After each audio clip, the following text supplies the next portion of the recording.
चालू चालू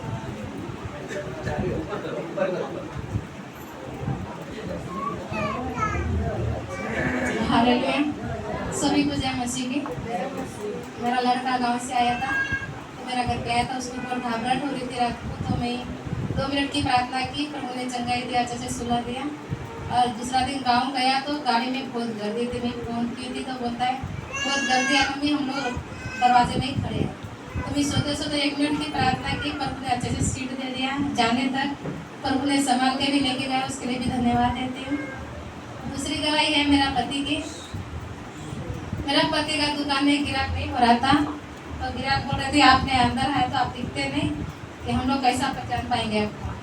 तो उसने क्या सोचा कि जगह है सामने भाड़े से, तो भाड़े से लेकर कपड़े डाल सकता हूँ। तो उसने कपड़े डाल के लिए जगह किया, सामान मंगाया, उसका गले का चेन था सोने का, वो भी बेच दिया था।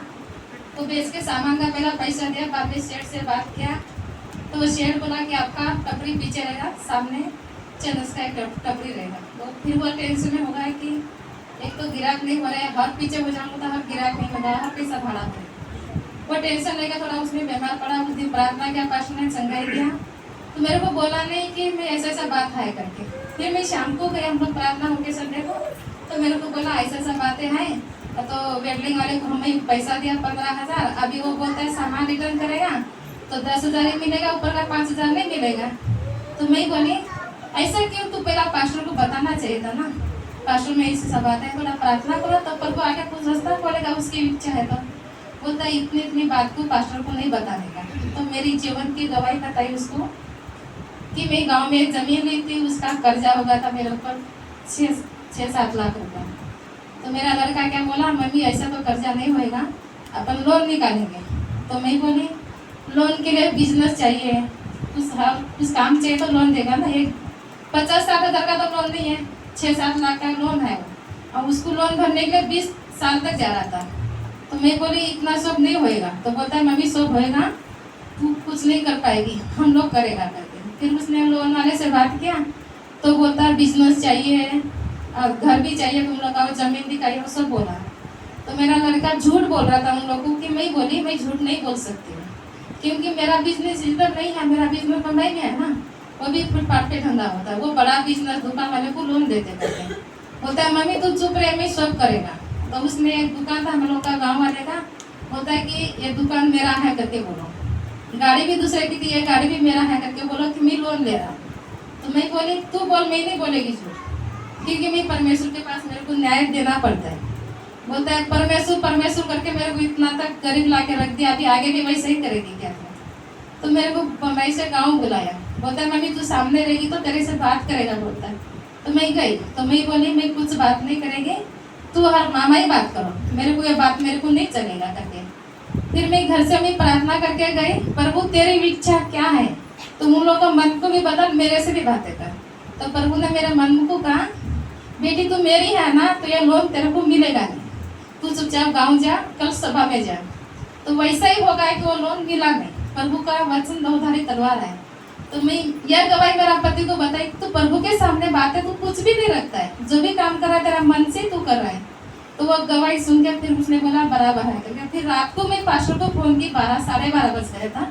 तो पास्टर ने बोला कि ऐसी बात है तो पहला बताना चाहिए, प्रभु की दास है तो उसको बताना जरूर रहता है, क्योंकि परमेश्वर भी कहा है जो तेरी मन की बातें हैं दास को बता, तेरे लिए अच्छा दास रखा। मैं वही बातें बोली उसको, तो पास्टर को बताई, पास्टर ने प्रार्थना किया।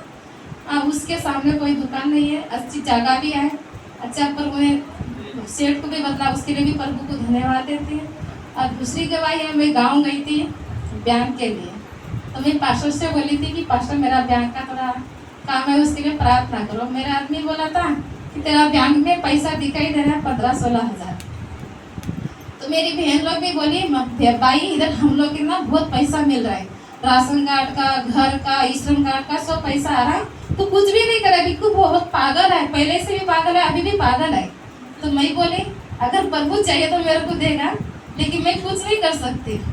लेकिन मैं प्रभु को जितना भी धन्यवाद दूँ उतना कमी है। गाँव गई तो मैं सोची जाके, इधर तो आधार कार्ड लिंक नहीं हो रहा था, गाँव में ही जाके लिंक कराना पड़ेगा। गाँव के आधार कार्ड लिंक किया, बाद में बोलता है कि तेरा अकाउंट बंद है। तो मैं बोली अकाउंट बंद है तो फिर नया अकाउंट खोलेगी वही तू बैंक में। तो अकाउंट वाला बोलता है कि चालू हो गया है, लेकिन पैसा भी 1200 ही है इसमें, हर भरना पड़ेगा तेरे को। ठीक है, भरेगी। फिर बाद में भी सोचने पड़ गई, पैसा तो इतना देगा यहाँ, पर बोले अगुवाई भी किया, जाके आ जा गाँव, लेकिन ऐसा कैसा हो गया, मैं भी थोड़ा टेंशन में हो गई। फिर वापिस आई, मैं प्रार्थना कर रही थी प्रभु के सामने, तो मेहनत व्यर्थ तो नहीं जाता है। फिर वापिस आई, वापिस आके कल परसों बैंक में गई, बैंक में जाके अंगूठा देकर चक्कर आया तो बोलता है आपका अकाउंट में 36,000 है। प्रभु को धन्यवाद देती हूँ, जितना भी मैं प्रभु से मांगती हूँ उतना देता है। मेरे को इतना टेंशन हो गया था, मेरे पास माल नहीं है, इतना कर्जे पे कर्जा हो रहा है, मैं कैसा दूँ। मैं 100 रुपया भी लेगी तो वापिस उसको दे नहीं पा रही थी। सब बोल रहे तो ऐसी कैसे हो रही, तू माल भी नहीं है, तेरे पास धंधा भी नहीं करती है, सिर्फ इधर उधर पागल की तरह घूम रही है, तो ऐसा करके। तो मैं बोली, अब मेरे को दूसरा कोई तो लड़के लोग बोला तेरा धंधा नहीं हो रहा है ना, हम लोग के पास एक बाबा है, उसके पास आएगी क्या। तो वो बात सुन के मैं शाम को आके रोने लग गई। प्रभु मैं दूसरे के सामने कैसा झुकूँ, मैं झुकेगी तेरे सामने ही झुकेगी, लेकिन मेरे को एक कर्जा से मेरे को बाहर निकाल, मेरे को किसी के सामने हाथ फैलाने मत दे। प्रभु को धन्यवाद देती हूँ, मेरे को प्रभु ने अगुवाई किया। जो बैंक में से भी बोलती थी मेरी बहन तेरे को अभी पैसा नहीं मिलेगी, लेकिन प्रभु ने मुट्ठी में रख के मेरे हाथ में दिया, उसके लिए प्रभु को धन्यवाद देती हूँ।